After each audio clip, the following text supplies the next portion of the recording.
As you all know, I made a request today for what we were calling a gag order, and I'm not going to walk out of court and do anything other than listen to everybody, but you believe all proof. Believe the facts. This video is proof. Tell the truth. So hopefully we can get down to the bottom of this.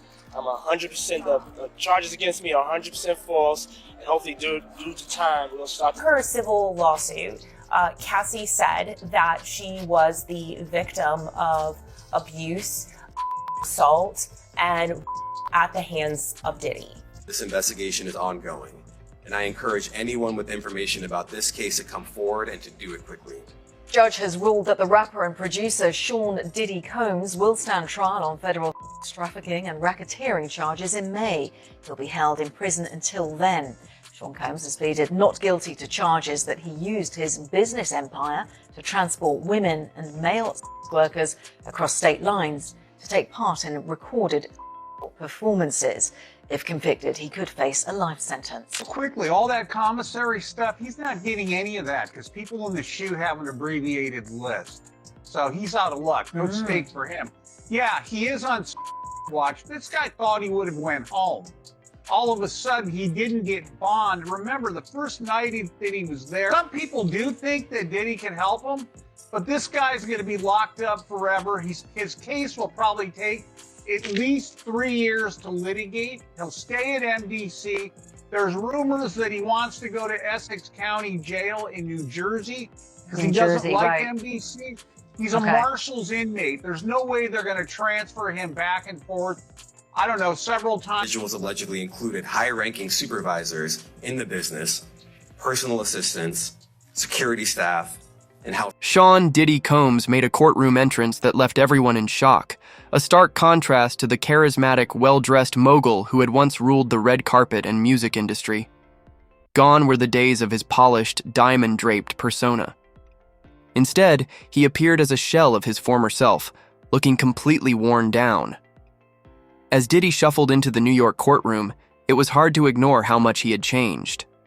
His loose tan prison jumpsuit barely clung to his frame, and his face, covered by a scruffy gray beard, reflected exhaustion. His eyes spoke of a man who had seen better days. He looked tired, like life had hit him hard. Some observers even described him as bloated and unkempt, an understatement considering the state he appeared in.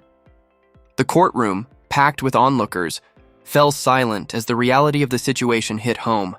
Whispering filled the air, and reporters frantically scribbled down notes.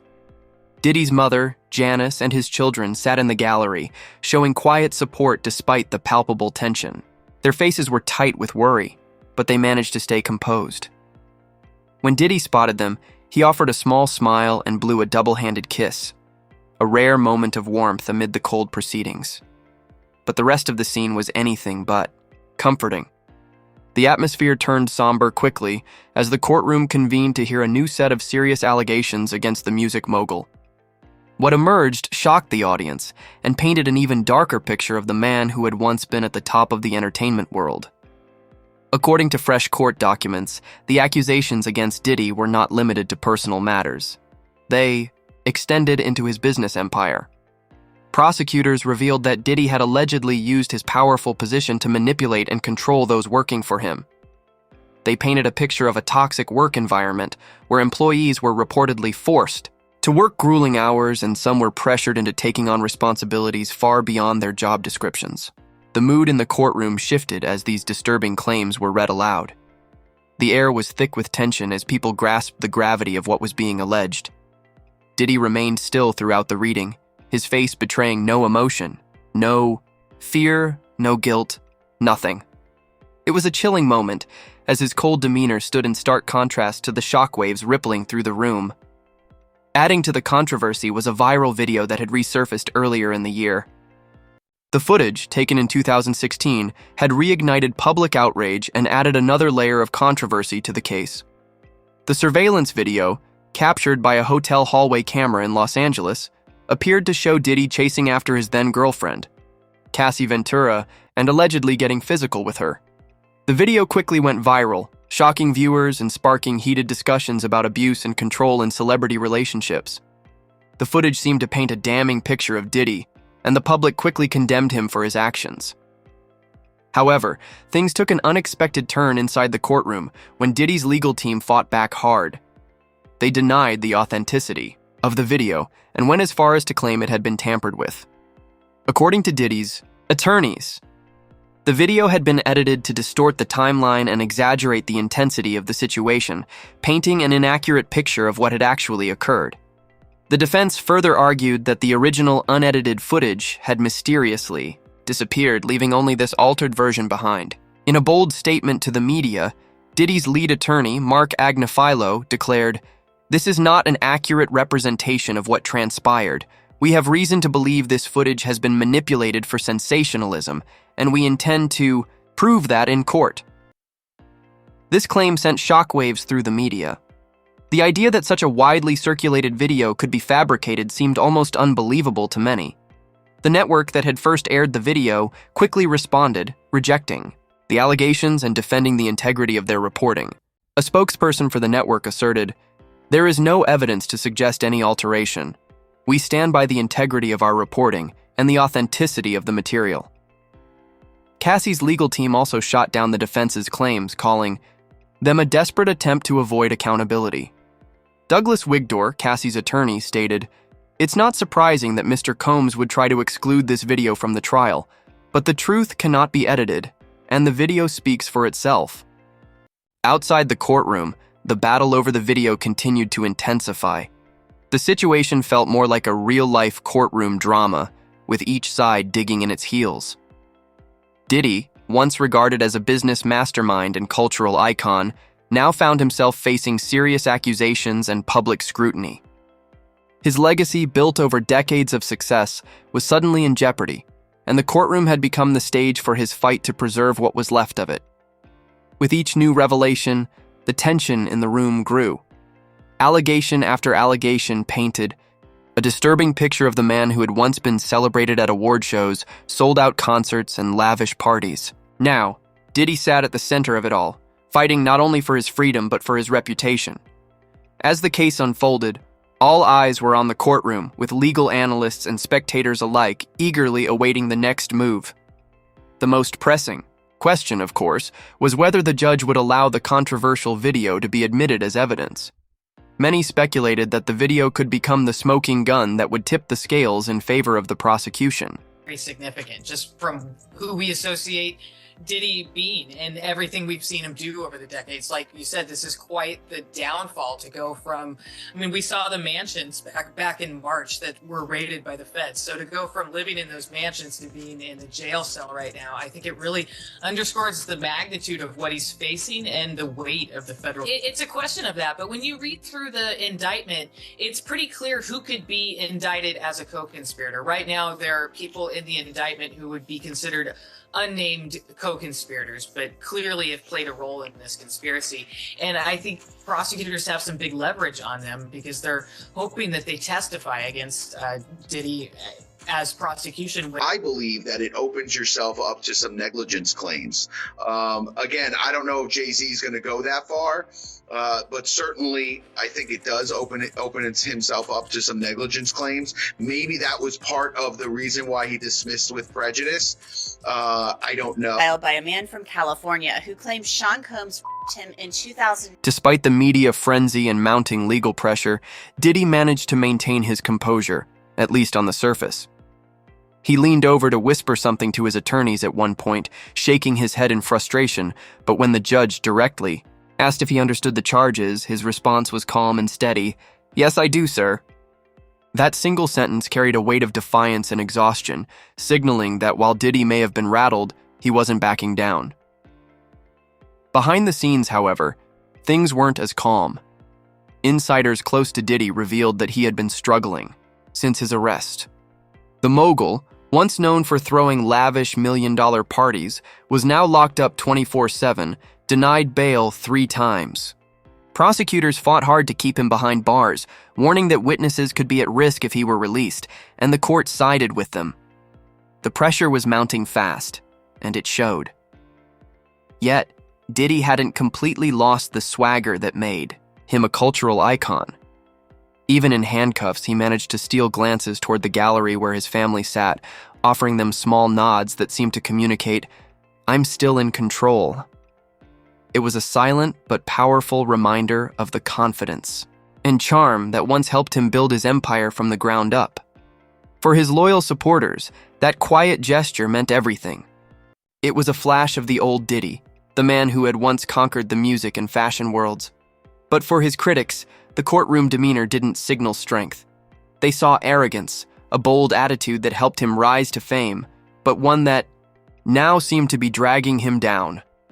With jury selection scheduled for early May, followed by opening statements later that month, things were about to get much more intense. Outside the courthouse, the scene was chaotic. Cameras flashed, microphones were thrust into faces, and everyone seemed to be waiting for a statement. Cassie's legal team made it clear they were ready for the trial to deliver the accountability they believed had been long overdue. Meanwhile, Diddy's lawyers came out swinging, calling the case a smear campaign designed to destroy a man who had built his success from scratch. The media circus continued, with social media platforms lighting up with hashtags, viral memes, and heated debates. Some supported Cassie and other accusers, calling them brave for speaking out, while others questioned the timing of the allegations, wondering if Diddy's fame and fortune made him an easy target. What's clear is that this case has become about much more than just Diddy.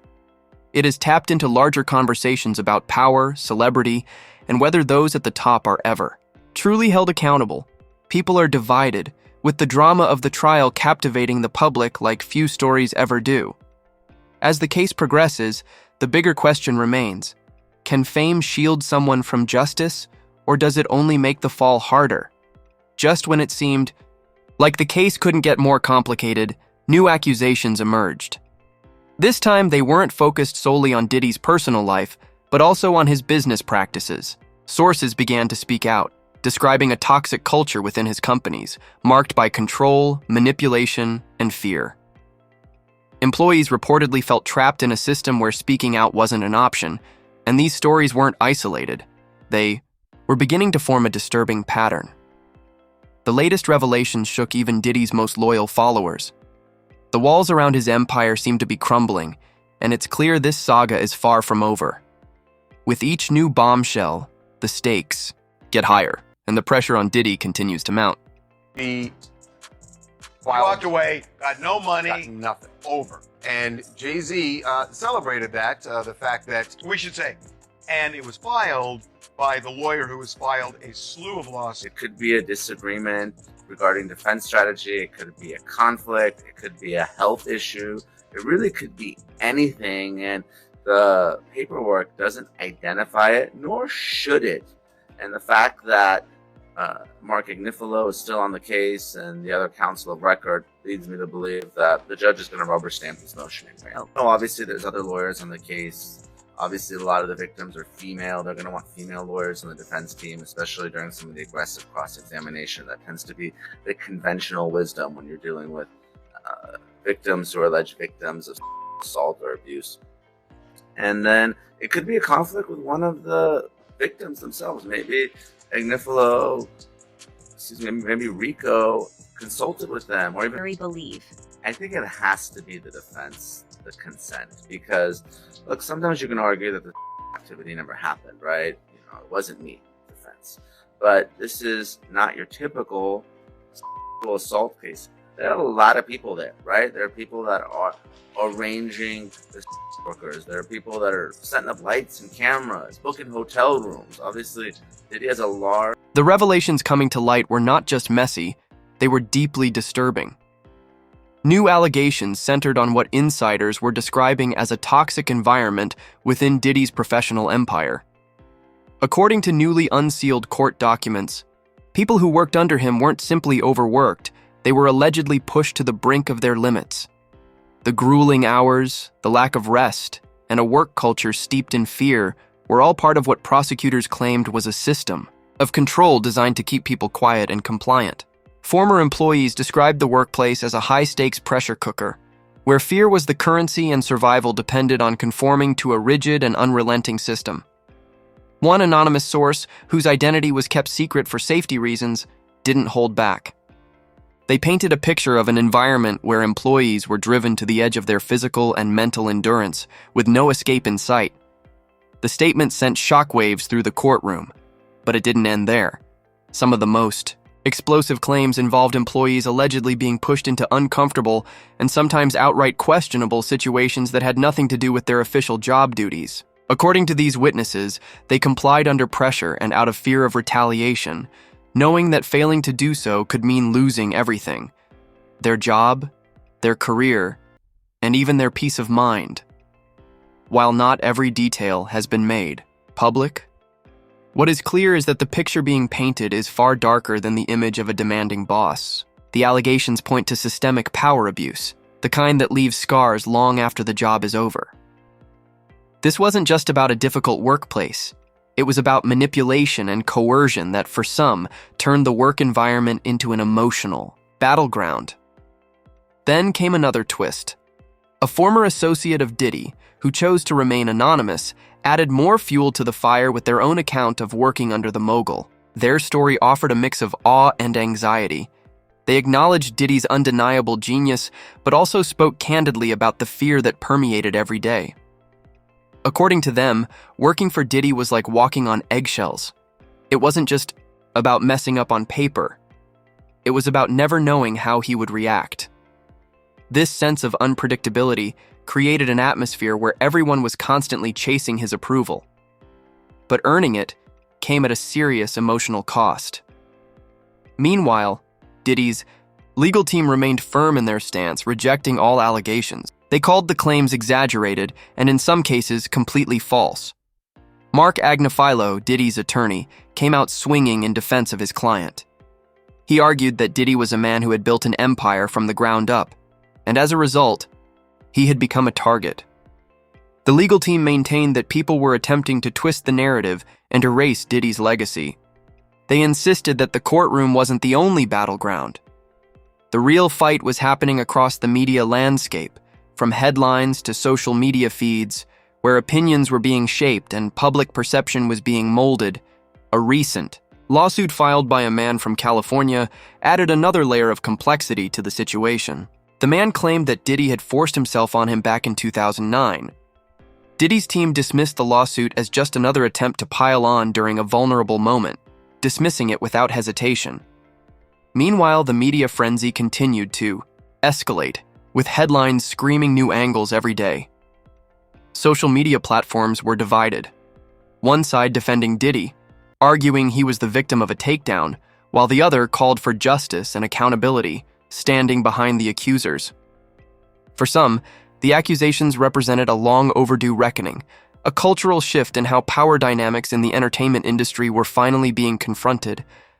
Others viewed it as a high-profile takedown, driven by the desire to target a rich and powerful man who had ruled the music world for decades. The public discourse was split, with emotions running high and opinions on both sides becoming increasingly entrenched. Amidst the media storm, one of the most controversial elements of the case was the now infamous hotel hallway video. The footage, showing a tense moment between Diddy and his then-girlfriend, Cassie Ventura, had already ignited public outrage when it first resurfaced earlier in the year. Critics pointed to it as evidence of abusive behavior, further painting Diddy in a negative light. Diddy, however, issued an apology in response to the video, saying, "I take full responsibility for my actions in that video. I was disgusted then, and I'm disgusted now." To some, this seemed like a genuine admission of fault, but others were more skeptical, questioning the timing and tone of the apology. They wondered if it was a carefully crafted move to get ahead of the backlash. Cassie's attorney, Douglas Wigdor, wasn't buying it. He immediately rejected Diddy's apology and doubled down on the importance of the video as critical evidence. He insisted that the footage spoke for itself, underscoring the power dynamics at play and the courage it took for victims to come forward. Diddy's legal team, on the other hand, continued to argue that the video had been doctored, calling it a distraction from the true issue: accountability.